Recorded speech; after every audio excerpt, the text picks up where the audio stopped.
What is going on, everyone? Let's talk about Europe. Last year we did a video called 100 places you need to visit before you die in the USA. Well, it's a new year and it's time to look at Europe. On this channel, I focus on the United States about 90% of the time, especially when we're talking about travel. There's a reason for that. I think the US is often overlooked as a place to see amazing things, and I'm on a mission to change that. But I also understand that there are amazing things to see outside the US. The history and historic sites in Europe can be life-changing. Today we look at places you should put on your European travel bucket list. Watch to the end and let us know how many you've been to.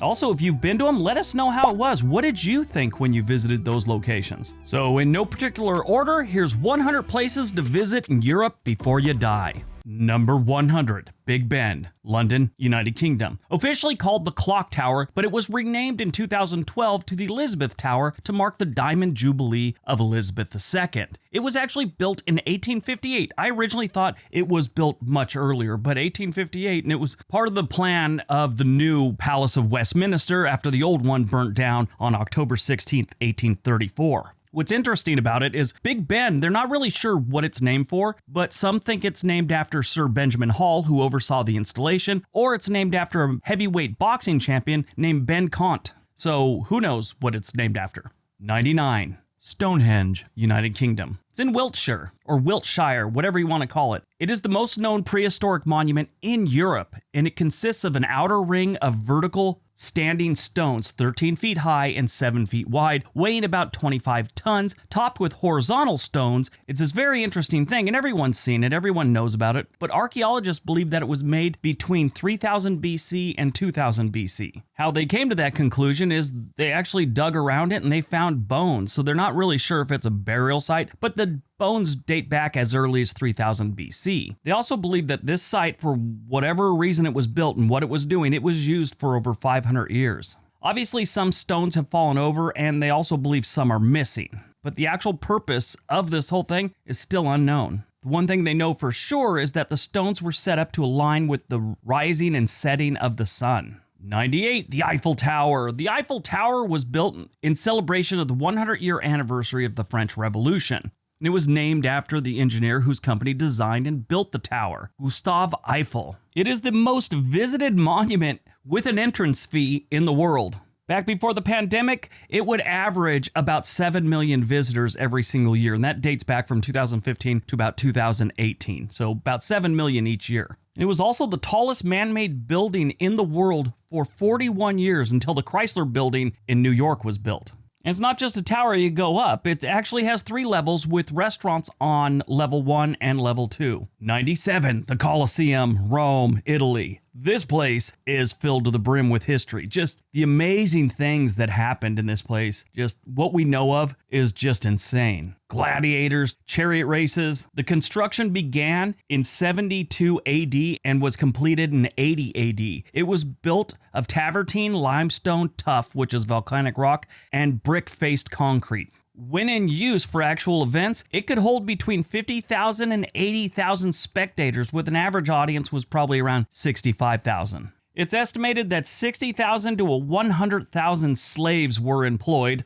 Employed, there's a word for slaves. Can you really consider a slave as employed? Anyway, it took 60 to 100,000 to complete the Colosseum. 96, the Leaning Tower of Pisa in Italy. This is the world's most famous engineering error. The foundation is kind of screwed, and that's why it leans 4 degrees. The tower began to lean during the construction in the 12th century due to soft ground, which could not properly support the structure's weight, and it worsened through the completion of the construction in the 14th century. Took them that long to build that thing? The tower was once leaning 5.5 degrees, but was stabilized between 1993 and 2001, reducing that tilt to 3.97 degree. The Tower of Pisa is more accurately known simply as the Bell Tower. There are 7 bells inside it, 1 for each note of the musical major scale.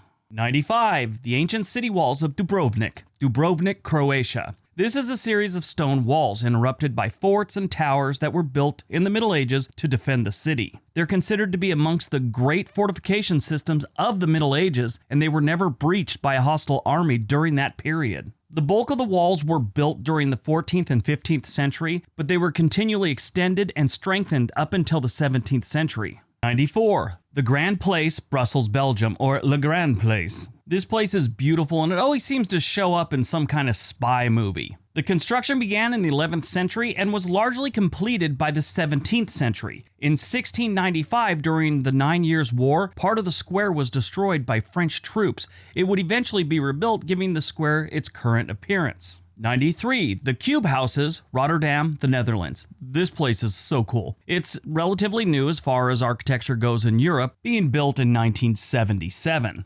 Originally, there were 55 houses to be built, but in the end, it was 38 were built along with 2 super cubes, as they call them. Each house was built on top of concrete pillars, and it's tilted by over 45 degrees. They all have 3-story plans. The entrance is on the ground floor, and it leads to an open kitchen and a living room on the first floor. Bathroom and 2 bedrooms are on the second floor, along with a rooftop garden or closed terrace for each home. In 92, the Berlin Wall, Berlin, Germany. The wall was a guarded concrete barrier that physically and ideologically divided Berlin from 1961 to 1989, symbolizing the division and control. I was actually scheduled to be one of the guards on that thing when I was in the military. I'd re-enlisted, and after I re-enlisted, a couple months down the road before I actually went over there, I got some paperwork that said they were canceling that because the wall was coming down, and they offered me a couple other positions, and I didn't take them. But since they voided my contract because the job I'd signed up for wasn't going to be there, I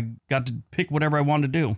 The barrier included guard towers placed along large concrete walls, accompanied by a wide area, later known as the Death Strip, was filled with a trench so vehicles couldn't drive through it, and it had like beds. It had all these booby traps. It was just a really messed up thing. That wasn't going on the west side. It's just the eastern side where people were trying to get to the wall and get over all the time. Yeah, that's where they had all the booby traps and stuff. Wall finally fell on November 9th, 1989. It's estimated that about 1,000 were crossing over in a day in 1961 before they shut it all down, before they, closed it off. 91. Neuschwanstein Castle, Bavaria, Germany. Now, I probably mispronounced that, and I'm sure someone's going to have something to say about it. I'm sorry, it's not my native tongue. This is also known as the Disney Castle. It's a 19th century palace on a hill above a village between the Alpine foothills in the south toward the nearby Austrian border and the hilly landscapes of the north. The palace was commissioned by King Ludwig II of Bavaria as a retreat and in honor of Richard Wagner, the famous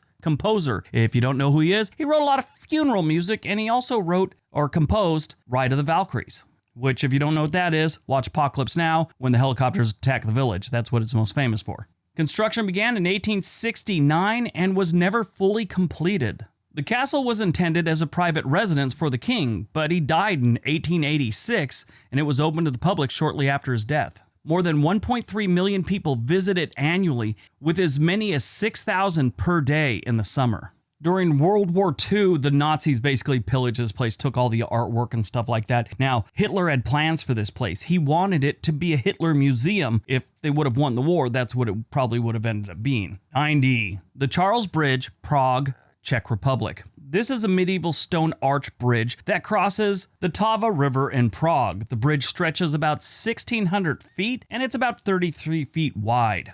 Construction started in 1357 and was finished in the early 15th century. It actually replaced the old Judith Bridge that was built between 1158 and 1172, and it had been badly damaged by a flood in 1342. The new bridge was originally called the Stone Bridge of Prague, or the Prague Bridge, but has been referred to as the Charles Bridge since 1870. Back in 1841, it was the only way to cross the river in Prague, so it got a lot of foot traffic. 89. The Schönbrunn Palace, Vienna, Austria. This is one of those things that you see a lot of. It's a very photographed place, and it's appeared in more than a few movies. Schönbrunn actually means beautiful spring, and throughout this video, I will mispronounce things. So, you don't have to comment all the time. Just assume I don't know what the hell I'm talking about when it comes to pronouncing words from other languages. I try, and that's all that matters. This palace has 1,441 rooms. If you go visit there, you could visit 45 of them. Mozart actually made music here as a 6-year-old prodigy. And that's not the last famous person to actually live here. Napoleon was there twice. He used the palace as his headquarters in 1805 and then again in 1809. 88. Bran Castle, Bran, Romania. This is nicknamed Dracula's Castle, and it's in reference to the character in Bram Stoker's Dracula. There's really no evidence that Stoker knew anything about this castle. He just, I guess, used it as a reference. And it's all tied in with stories about Vlad III, who was later known as Vlad the Impaler. The castle was built as a defense against the expansion of the Ottoman Empire. 87. The Acropolis, Athens, Greece. The word Acropolis is Greek for city at the top, which is fitting because this massive structure is perched on a giant rock above the city of Athens. The purpose of the structure has changed over the centuries, from being a place of worship to kings lived here, home of Greek gods, it's been fortresses. It's been around for more than 3,000 years, so they've found all kinds of things to do with it. It has been an archaeological site in Greece since 1883. The airspace above the Acropolis is also a no-fly zone for planes and drones. Nobody's sure, but they believe it took about 50 years to build it. If you try and Google it here in Portland, Oregon, be prepared, we have a strip club of the same name, and that'll pop up first. Make sure you put Greece or Athens with it. 86. Red Square, Moscow. Now this one you might want to put on hold for a while till things simmer down over there in Russia. Right now it's a little dicey at best, but Red Square is considered to be the city center of Moscow. Red Square is known for its political symbolism, but was actually named for its loveliness. The reality is Red Square has been the scene of executions, demonstrations, riots, parades, and speeches. Almost 800,000 square feet, it lies directly east of the Kremlin and north of the Moskov River. Russians know the square as the front yard of rulers, from Ivan the Terrible to Vladimir Putin. 85. The Lake District, Cumbria, United Kingdom. This is located in the northwest of England. It's approximately 912 square miles. There's no national park in England bigger than the Lake District. This is a great place to vacation. They see about 16 million people a year, I believe. 84. Loch Ness. Loch Ness is located in Scotland, and it is famous for the mysterious Loch Ness Monster. It covers 22 miles and has 6 major rivers flowing into it. At its deepest, it's 745 feet deep. It's a beautiful lake and a great place to visit. I wouldn't suggest swimming or drinking the water. They say they have a radioactive layer of sediment from the Chernobyl disaster, but it is beautiful, and it's something you should see. 83. The Giant's Causeway, Northern Ireland. This area has about 40,000 interlocking columns that are a result of an ancient volcanic fissure eruption. It has been named the 4th greatest natural wonder in the UK. It's a popular tourist attraction in Northern Ireland that had almost 1 million visitors in 2019. According to legend, this wasn't a volcanic eruption, it was a giant named Finn McCool. He was an Irish giant and was challenged to a fight from a Scottish giant. Well, there's a little bit of water between them, and neither of them could swim, so Finn McCool started building a bridge out of stones. Because if you know anything about Irish and Scottish people, they're always up for a fight. 82. The Dune of PILAT, France. This is the tallest sand dune in Europe, and a lot of people go vacationing there. Over the years, archaeologists have dug up all kinds of weird stuff. The first archaeological discoveries began in 1922. On December 31st, 2013, a tourist found a funeral urn that dated back to the Iron Age, 800 years BC. 81. Écrins National Park, the French Alps. Now, I know I said that poorly, but I gave it a shot. This is the largest national park in France. You'll find over 150 peaks over 3,000 meters high, the highest being 4,102 meters high. This area has over 1,800 plant species. Now, they're very protective about this place. You're welcome to go there and do whatever you want to do, but they do have strict rules, like no dogs are allowed in the perimeter of the park, there's no camping, mountain biking, picking flowers. All those things are prohibited. Just go there for the beauty. Take a great camera. 80. The Blue Grotto, Capri, Italy. This thing's amazing. So this is an ocean cave. You got to go in by a little rowboat. They got these tour guides that'll take you right in there. And it is the most amazing blue you'll ever see. What happens is the sun reflects off the white sand that's in this little cave, and it reflects up the most brilliant blue you'll ever see. In the rowboats, when you go in, because it's a really tight fit, you have to lay flat as the guy brings you in. If not, the waves going up, well, not really waves, but the current goes up and down, the water does, and someone will hit their head. So you lay down as you go into the cave. It's really interesting. You have to sit in the rowboat. There is no swimming allowed here. You'll want to, but you can't get in the water. It was actually the personal swimming hole for Emperor Tiberius back in the Roman days. 79. Las Medulas, Spain. This is an ancient gold mine. It was one of the most important gold mine as well as the largest open pit in the entire Roman Empire. This was an active mine for about 250 years. Even though it was an open pit mine, there's still plenty of tunnels and things you could do. There's actually tours you could take there. This place is very interesting. 78. Eifelwelt, Werfen, Austria. Eifelwelt, which I'm sure I'm pronouncing horrible, it's actually German for World of Ice Giants. This is a natural limestone ice cave in Austria that's about 40 kilometers south of Salzburg. So this used to be quite a hike, but in 1955, a cable car was built, shortening the 90-minute climb that everyone had to do to go see this to a 3-minute trip. This is the largest ice cave in the world. It's visited by over 200,000 tourists every single year. 77. The Melisani Cave. The Melisani Cave is in the Greek Isles, and you've seen pictures of it, I'm sure. It was discovered in 1951 when part of the roof fell in. Visitors reach the lake by an underground tunnel that can be explored with a boat and a guide. 76. The British Museum of London, obviously in the United Kingdom. This was founded in 1753 and opened its doors in 1759. It was the first national museum to cover all fields of human knowledge. Initially, visitors had to apply for tickets to see the museum's collection during limited visiting hours. Because of popularity and waiting lists, they kind of had to open up more hours. Remember when we had banking hours? Oh my God, that was irritating. Friday, you had to get there by like noon or something. It was weird. 75. The London Eye, United Kingdom. This is that giant Ferris wheel that we've probably all seen pictures of that sits on the River Thames on the South Bank. It's pretty interesting. It is Europe's largest Ferris wheel, standing 135 meters high. It is also the world's largest cantilever observation wheel that offers different views of about 25 miles in every direction. From the Ferris wheel, or the London Eye, you could see Buckingham Palace, St. Paul's Cathedral, Big Ben, and a whole bunch of other things. 74. The fastest zip line in Europe. This is in Wales in the United Kingdom. It's known as the Zip World Velocity Zip Line, and it is the fastest zip line in the world. It stretches over quarry and can reach speeds that exceed 100 miles per hour. It's a side-by-side zip line, so you and your friend can do it on different wires right next to each other. You're maybe 10 feet apart from each other, so you have the opportunity to hear each other scream, cry, and pray. 73. The Louvre, Paris, France. Everyone's heard of Louvre, probably one of the greatest art museums we have on the planet. It has won the award for the most visited museum in the world for many consecutive years now, attracting close to 10 million visitors annually. This is the largest museum in the world. It's so large that you probably won't realize that there's 15,000 other people visiting at the same time. That's the average they have like every single day. You can go there and see what Napoleon Bonaparte had in his bedroom. The Mona Lisa. Yeah, that was his bedroom painting. A lot of people believe that the museum is haunted. Now, it doesn't just have art, and I said that at the beginning. It also has things like mummies and all kinds of weird museum type stuff that you see. The Louvre Gallery spans over 15 acres. It's an amazing thing to see. 72. Sail the canals of Venice, Italy. My son's done this, and he actually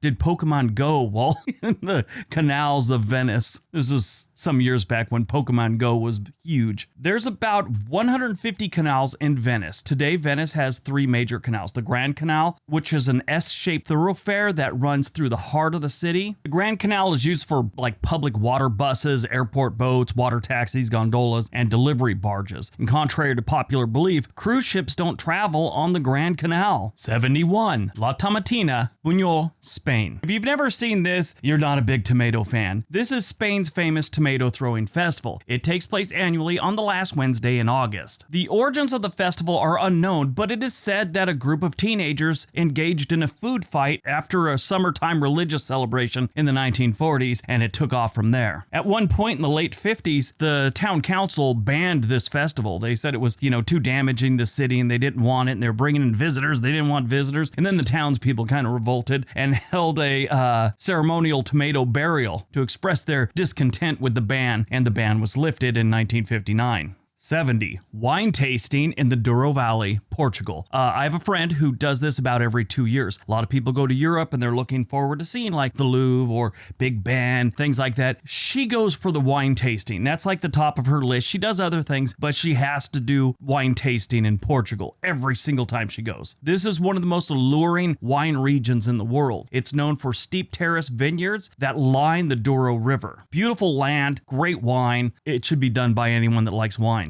69. The Atomium, Brussels, Belgium. This landmark building was originally constructed in 1958 for the Brussels World Fair. It is 335 feet tall with stainless steel spheres that are connected in the shape of a unit cell that could represent an iron crystal magnified at 165 billion times its normal size. The tubes that connect the spheres enclose stairs, escalators, and elevators, so you can get around in this thing. This thing was only designed to last through the World Fair for like 6 months, and then it's stayed. 68. The Flower Carpet in Brussels, Belgium. Yeah, we're going to stay in Belgium. This is an event in Brussels in which volunteers from around Belgium convene on the Grand Palace and weave a carpet-like tapestry out of colorful begonias. The event takes place every other year in August, coordinating the Assumption Day, and it lasts for 3 or 4 days, so don't just go there in, like August and expect to see it. Make sure you're going on the year they do it. Nearly 1 million flowers are required to create the 19,000 square foot carpet. 67. The Chocolate Factory in Belgium. This is the largest chocolate factory in the world, and it's located in Belgium. Willy Wonka does not live here, but it would be really cool if he did. 66. Oktoberfest, Munich, Germany. Now, there's many Oktoberfests, and they stretch out across the world, but in Germany, there's several different ones. The Munich one is the world's largest beer festival, and it lasts about 16 to 18 days. About 6 million people visit this every single Oktoberfest. Oktoberfest began back in the 1800s, and it's still going. 65. Krakow Cloth Hall, Poland. This is located in Lesser Poland, and it dates back to the Renaissance. It was once a major center for international trade. Traveling merchants met there to discuss business and to barter. During the golden age of the 15th century, the hall was a source of a variety of exotic imports from the East, like spices, silk, leather, wax, whatever. It's very impressive. 64. The Van Gogh Museum in Amsterdam. Obviously the Netherlands. I don't think there's more than one Amsterdam. The museum is a Dutch art museum dedicated to the works of Vincent van Gogh and his contemporaries in the Museum Square in Amsterdam South. It opened on June 2nd, 1973. It contains the largest collection of Van Gogh paintings and drawings in the world, with 200 paintings, 400 drawings, and 700 letters by the artist. 63. The Tulip Farms, the Netherlands. The tulip farms in Netherlands are amazing, especially if you're a photographer. This is something you have to take a quality camera and just go see. Tulips in Holland are big business, and the flower fields represent hard-earned income for the farmers. If you go see the fields, some of the farmers let you pick flowers, not all, so look for signs and ask questions. You don't want to be on the end of a tulip beating. 62. The Danube River, Germany. The River Danube is the second largest river in Europe after the Volga in Russia. It has a length of 1,770 miles. Originating in Germany and flowing through 10 countries including Austria, Hungary, and Croatia before spilling into the Black Sea. So it flows through 10 countries. It actually flows by 4 capital cities. 61. Cheese fondue, Switzerland. Now, this one isn't as much of a thing you go see as something you do and eat. It's definitely something you should try if you're in Switzerland. According to ancient legends, the origin of the cheese fondue is traced back to the early 18th century when families used to have warm cheese or melted cheese and bread during extreme winters in Switzerland. The word fondue comes from the French word fondre, I hope I pronounced that right, which means melt. 60. Try a stroopwafel in the Netherlands. Stroopwafel is a circular waffle-type pastry from the Netherlands. Stroopwafel means waffle in syrup. That's Dutch. This was a thing that was thrown together by a baker who, he was out of materials, so he used leftover baked goods and, crumbs, stale bread, things like that. Pressed the crumbs flat with a waffle iron, and he's kind of unsuccessful with this, but the recipe evolved and finally became a thing, and now it includes flour, sugar, butter, yeast, eggs, milk, cinnamon. It wasn't that big of a deal till United Airlines introduced them on their morning flights. 59. Turkish delights in Turkey. Yes, you could try Turkish delights in Turkey. If you've never had Turkish delights, it's really nice. I've never had one in Turkey, but I hear it's amazing. So this is really something you should try, especially for your foodies out there. This should be on your foodie bucket list. 58. Try beef goulash in Hungary. Goulash is a soup or stew of meats and vegetable seasons with paprika and other spices. It originated in Hungary. It is one of the national dishes of Hungary and a symbol of the country. 57. Try a Pilsner Lager in the Czech Republic. The Pilsner beer was named after a Czech Republic town and has since become one of the most guzzled beers on the planet. On October 5th, 1842, a Bavarian brewer named Joseph Groll presented the first Pilsner to the public, and it was an instant hit. People loved it. Legend has it that the main reason for the beer's success was the residents' water supply. The town of Pilsner was known for its soft water, meaning it was free of any harsh minerals or content to kind of screw up the taste of the beer. 56. Try Banitsa in Bulgaria. Banitsa is a Bulgarian pastry that's made with whisked eggs. They have this like feta cheese type stuff in the middle of it. They put yogurt in it and it's crispy on the outside and soft on the inside. It's delicious. It can be eaten hot or cold and it's usually served during breakfast. I was watching one guy's video. If there's a good bakery or a shop that makes this and they're good at it, there's always a line every single morning. The cheese they put in there is like feta cheese, but it's called Sirene, I believe. I could be pronouncing that wrong. That's usually what they put inside it, but some regions of Bulgaria, they actually fill it with rice. Most families have a recipe that they pass down. 55. Mount Etna, Sicily. This is the tallest and most active volcano in the world, standing at 11,000 feet with an average diameter of 24 miles. Its first eruption occurred about 570,000 years ago. Mount Etna is one of the most monitored volcanoes in the world. You can actually hike this if you want. You can hike all the way up to the craters. Most of the time people do this in the summer because it's a little, harsh up there. 54. The Matterhorn, Switzerland. Everybody knows the Matterhorn. It's one of the most famous mountains on the planet. I mean, it's usually behind Mount Everest and a few other ones, but the Matterhorn is amazing. The first successful ascent of the iconic peak was on July 14th, 1865. 53. The Black Forest, Germany. This is considered to be Germany's largest nature reserve. With thousands of miles of hiking trails, you can discover the mythical waterfalls, towering summits of ancient ruins that inspired some of the world's favorite fairy tales. Yeah, a lot of fairy tales come from the Black Forest. That's actually why a lot of people go there. If you go here, it's not like totally roughing it. They've got all kinds of hotels, bed and breakfasts, guest houses, things like that. 52. Göreme National Park, Turkey. This is located in the volcanic zone of Hasan Mountain in the central part of Turkey. It was added to the UNESCO World Heritage List in 1985 on natural and cultural criteria. The locals and the tour guides or whatever try and convince you that this is where they filmed one of the Star Wars movies. They didn't. The one they're referring to is the moisture farm where Luke Skywalker was born and raised or whatever, or raised I should say, and that was actually filmed in Tunisia, but the locals like to tell you that this is where it was filmed. 51. Plivica Lakes National Park, Croatia. Plivica Lakes is the oldest, most significant, and most famous national park in Croatia. It has a total area of 115 square miles. They have 16 lakes, all connected by a series of waterfalls. And it's home to various animals such as deer, wolves, bear, boar, and rare bird species. This is a pretty impressive place. 50. The Bialowice National Park, Poland. This forest is in eastern Poland and Belarus, and it is a UNESCO World Heritage Site. This national park is well known for two reasons. First, it's home to Europe's largest land mammal, the European bison, and second, the park shelters a sizable chunk of the original lower land primeval forest, which has remained undisturbed for hundreds of years. The park is known as the last untouched wilderness of Europe. Normally, when you have some untouched wilderness, you have some pretty cool animals. Besides the bison, they have wolves, deer, lynx, wild boar, elk, and roe deer. This is one of those ones you might want to put on the side till,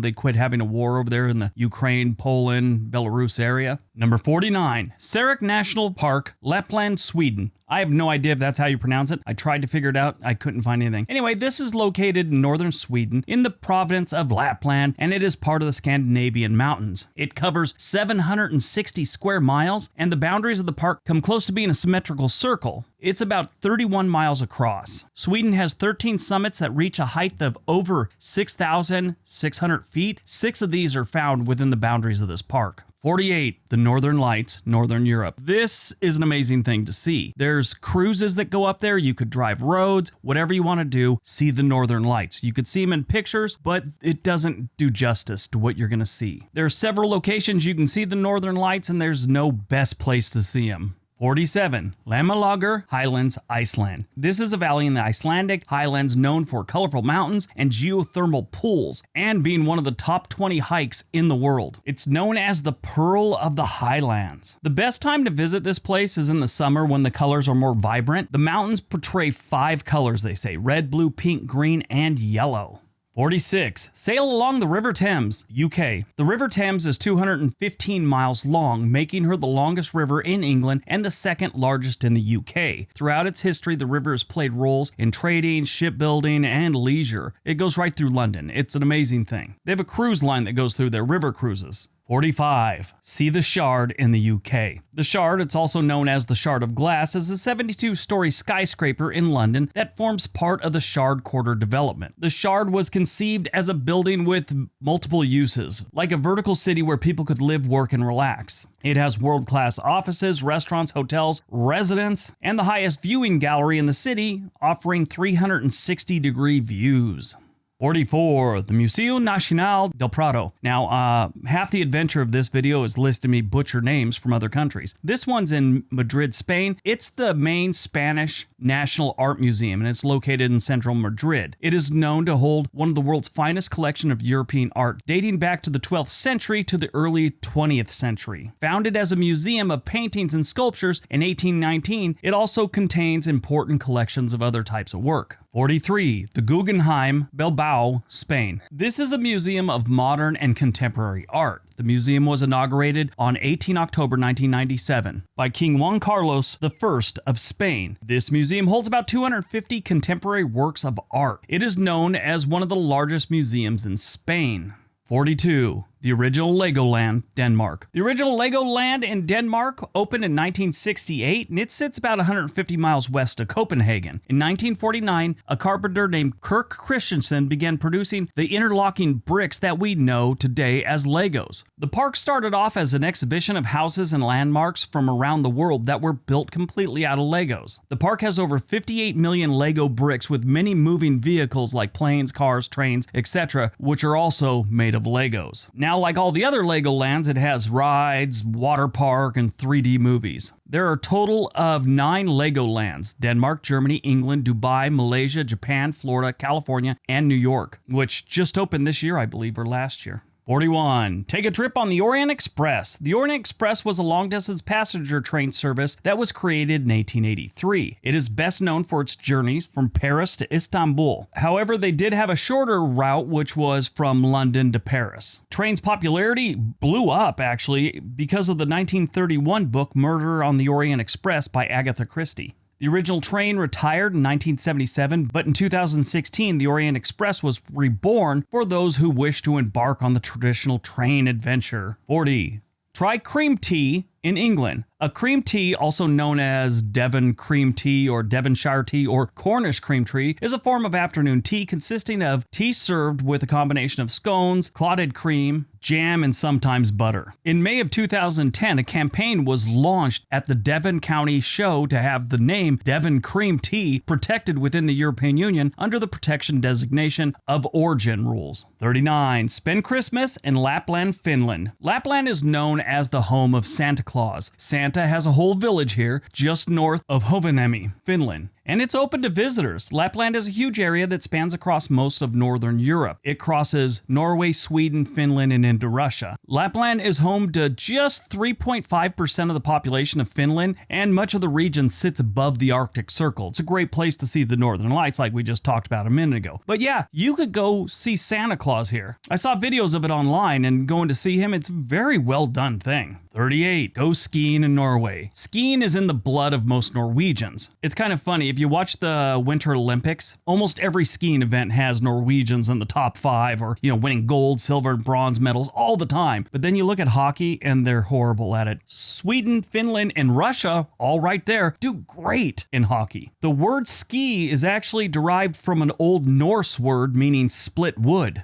37. Check out the Iceland tectonic plates. When it comes to geological form, Iceland is considered to be a younger country and is very active when it comes to volcanic and geothermal activity. They got hot springs everywhere. Tectonic plates are where Eurasian and North American plates meet. They press up against each other and they cause earthquakes. You could actually see these in Iceland. They're very, very interesting. Iceland is the only inhabited island in the world where tectonic plates and an ocean ridge are visible on land. 36. Thingvellir National Park, Iceland. This park is home to a lot of the nation's history and culture and is located in the southern part of Iceland. It is one of the most popular tourist destinations in the country. In the year 930, the Icelandic Parliament at Thingvellir, and it was held there until 1798. In 2004, it became a UNESCO World Heritage Site. If you were into Game of Thrones, a lot of it was filmed here. 35. Band of Brothers tour. Now, if you're familiar with the Band of Brothers, it was a miniseries on HBO. It was also a book by Stephen Ambrose, but it was a true story of paratroopers that jumped into France during D-Day. There's all kinds of tours where you can go to where all their battles were fought and where they stayed and all those different things. They've got some really neat tours, some of them lasting like 12 days. I've actually looked at one that lasts like 9 days and it takes you all to the sites. I'm thinking about doing that eventually. I'm a big Band of Brothers fan. The book and the real men of that series and that event, they're amazing men. I think they're all gone now. Yep,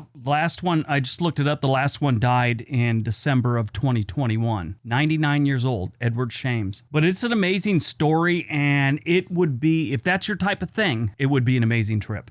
It takes you from the beaches of Normandy to Bastogne, Luxembourg, Munich, Eagle's Nest, Dachau concentration camp. 34. Have some crepes in France. The origin of the crepe comes from Brittany, which is located in the western part of France next to the sea. This is a beautiful part of France and it's an amazing town. The downside is, back in the day, the early days, this was a harsh environment and it was hard to maintain crops here. They eventually learned that buckwheat could grow here and they started grinding it down, add eggs and butter, and you got crepes. 33. Deep fried pizza in Scotland. Staying on the food train for a while, deep fried pizza is a thing and they do it good in Scotland. This is done in Italy too, but they do it very different in Scotland. And it is exactly what it sounds like. They make some pizza and then they put some batter on it, then they deep fry it and it's delicious. 32. Try some tapas in Spain. Tapas is small plates or appetizers. It originated in Spain. The Spain preferred to eat while drinking, so establishments would offer tapas for free as long as you were drinking type thing. Have it with your beer and wine. Generally, it was snacks like almonds, olives, cubes of cheese, whatever. Today, the menu's grown to include a variety of hot and cold dishes. There are restaurants throughout the world that are dedicated to selling this small plates, but it originated in Spain, and that's where you got to check it out. 31. You gotta try churros in Spain. Yes, close your mouth. Churros weren't invented in amusement parks all over the United States. They actually come from Spain. Now, a lot of the different regions of Spain claim that they came up with this, but nobody's, sure which region had it first. But when it comes to the history of churros, some historians say the Spanish churro is a descendant of a Chinese pastry called yuteo, I believe it's called. The Chinese pastry is fried in oil and it looks like two conjoined breadsticks that's covered in like sugar and dunked in chocolate, and that's pretty much what a churro is.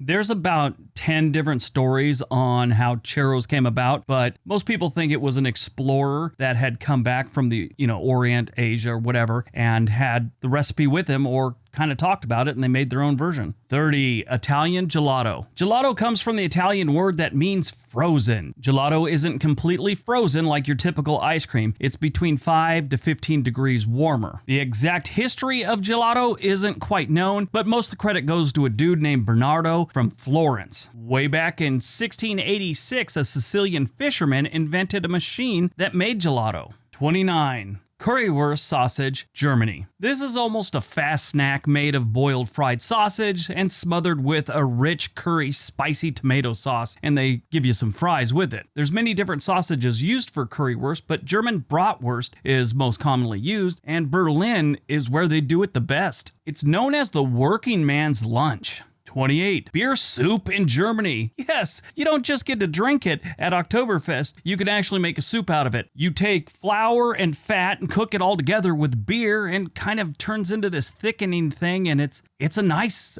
soup. It doesn't sound delicious, but it is. I've had it before, actually more than a few times. There's various recipes. A lot of them include potatoes as a thickener. It's typically made by a combination of light or dark beer with various ingredients such as meat, broth, water, flour, eggs, milk, cream, butter, and stale bread. 27. Try halloumi in Cyprus. Halloumi is a semi-hard, unripened cheese made from a mixture of goat's and sheep's milk, and sometimes they include a little cow milk. It can be fried or grilled, so it makes a popular meat substitute. In recent years, halloumi's become very popular, and by 2013, the demand in the United Kingdom had surpassed that of every other European country except Cyprus. 26. Korvaposti in Finland. Korvaposti is a cinnamon roll type thing. It's a fluffy roll filled with butter, cinnamon, and sugar, and it's often topped with even more sugar. Korvaposti translated means a slap in the ear. Not even kidding. A slap in the ear. Not sure why, but it's called,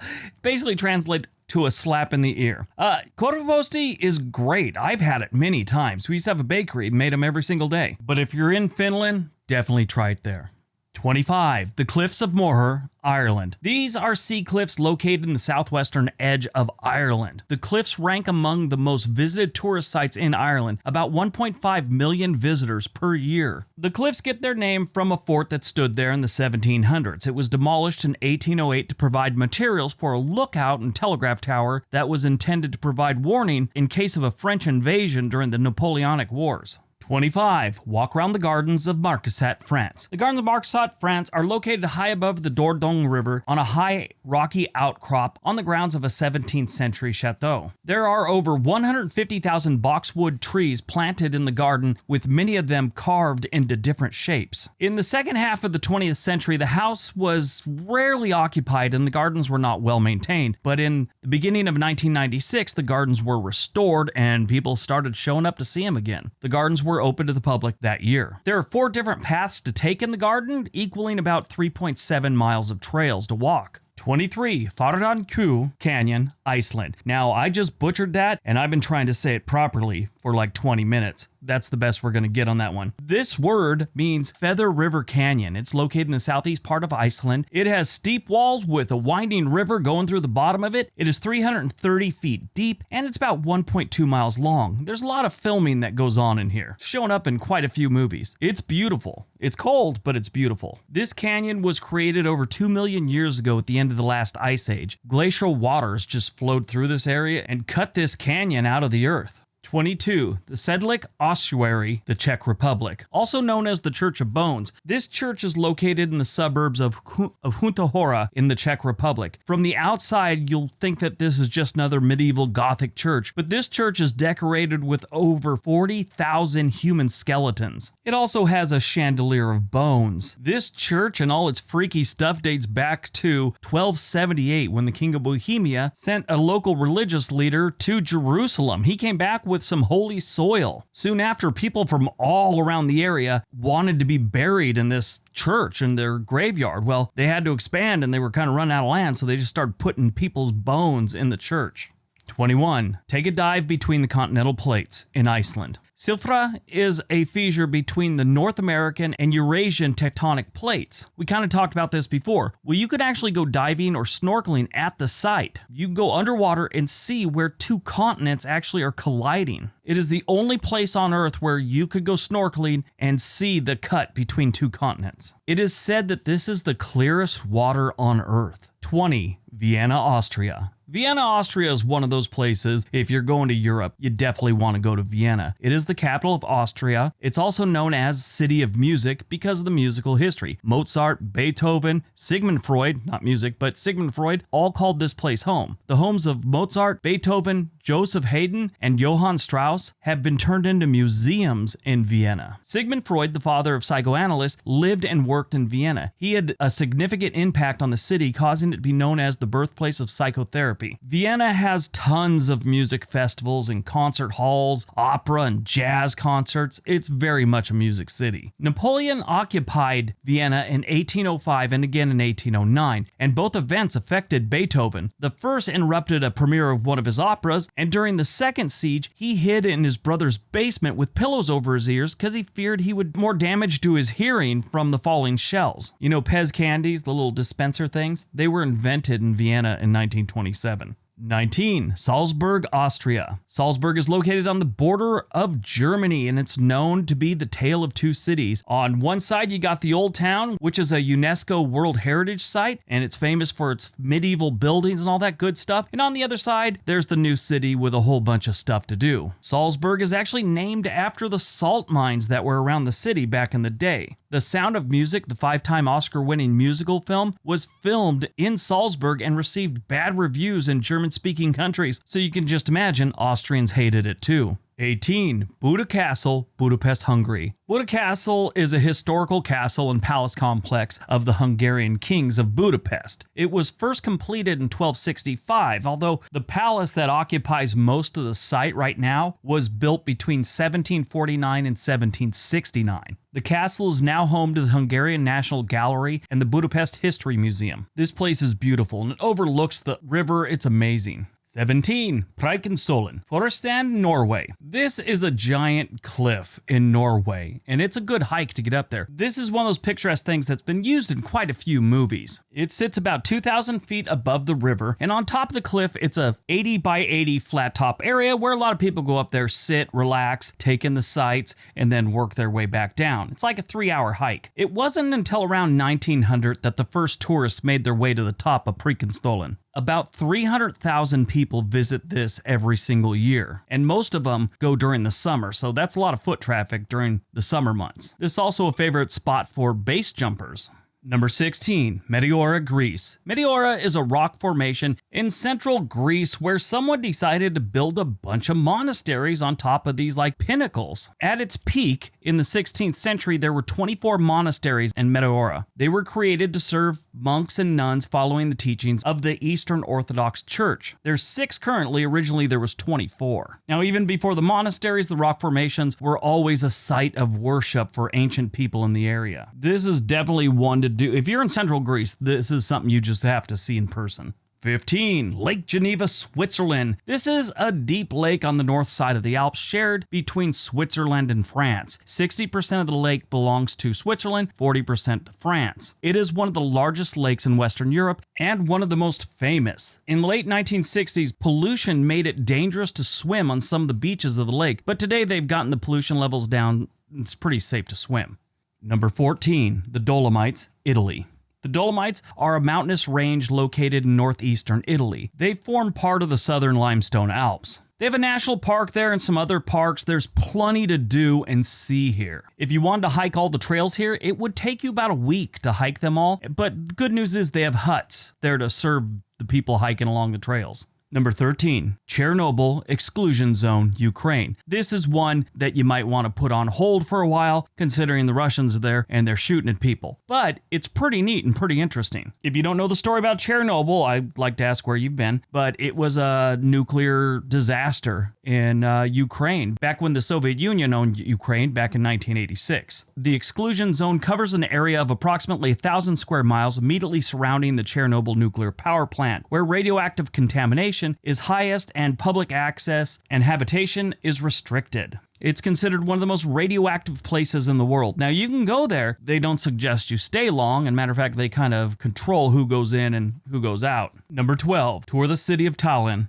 Estonia. This is the capital of Estonia. Estonia has about 1.3 million residents. Tallinn is home to 450,000 of them. This is one of the most walkable cities on the planet, and it also looks like Disney princesses live here. It's a beautiful city. On this channel, I always talk about remote workers. The city of Tallinn was actually named the best destination for remote workers in Europe in 2021. This place is so far north, there's almost 23 hours of daylight in the month of June. Number 11, Corsica, France. If you're looking for Corsica, it is an island that is west of Rome and south of Genoa. There are hundreds of islands in the Mediterranean Sea and only 9 countries own them all. A majority of them belong to Greece and Croatia, Italy and Spain have a few, and France has a small handful. The French island of Corsica is the sea's 4th largest island. Corsica is home to about 340,000 residents. Native Corsicans account for about 56% of the island's population, with natives from mainland France being 28%.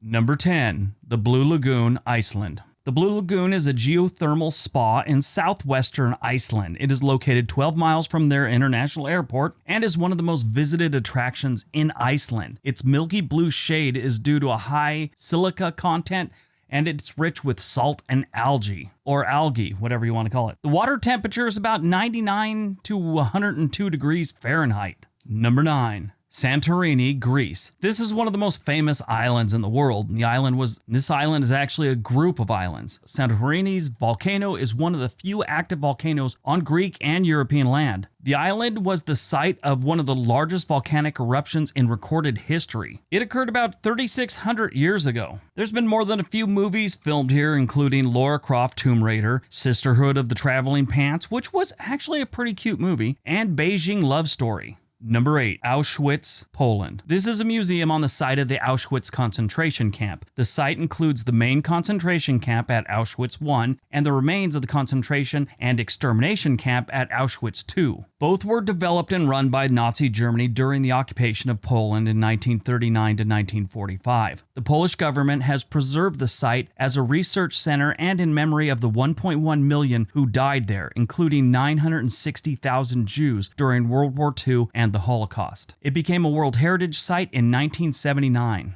Number 7, the Cologne Cathedral, Cologne, Germany. This is the largest Gothic church in Northern Europe and features immense twin towers that stand about 515 feet tall. It has been occupied by Christians since roughly the 4th century. They had a cathedral here before, but a fire destroyed it in 1248, and immediately thereafter work began on the present-day cathedral. It wasn't out of the woods yet. Cologne Cathedral was badly damaged by Allied air raids in 1945, but the medieval windows had been removed beforehand. By 1948, the choir had been restored and was in regular use, as was the rest of the interior by 1956.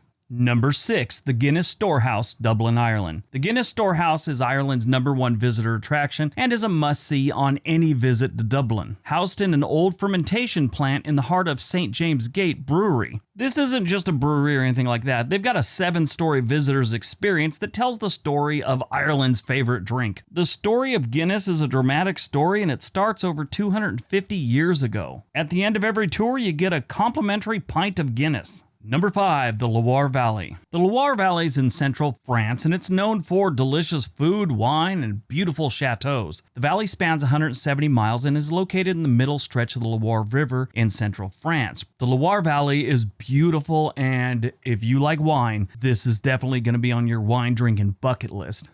Number 4, Ireland's Shillelagh Head Drive. This drive is considered to be one of Ireland's best scenic routes. It circles the western edge of the Dingle Peninsula. It's about a 30-mile loop that takes you right along the coast, like right on the edge of Ireland. The drive actually begins and ends in Dingletown. There's a bunch of videos that I was watching on this drive in the town of Dingle or Dingletown or whatever they call it. It's a pretty interesting place. Number 3, Lake Balaton, Hungary. This is the largest lake in Central Europe. The lake is so large that it actually affects the local precipitation. The towns in the area around the lake receive 2 to 3 more inches of rain than most of Hungary, resulting in more cloudy days and less extreme temperatures. So it never gets too hot and it never gets too cold. It just kind of stays a little bit in the middle, but you get a lot of extra rain. Number 2, the High Tatras, Slovakia. The High Tatras is the tallest range in the Carpathian Mountains. This is a mountain range that straddles the border of Slovakia and Poland. It's not just there. The Carpathian Mountains are the second largest mountain range in Europe, stretching from the Czech Republic, across Poland, Slovakia, reaching Serbia, Romania, and Moldova. The range has 25 peaks that reach higher than 2,500 meters. They say the best time to visit is middle of June to the middle of September. If you hike all the way up to the top, there's hotels where you could stay the night. All right, before we get to number 1, don't forget we have another channel called On This Day. There's a link down below. And like I was saying earlier, I apologize for all my mispronunciations.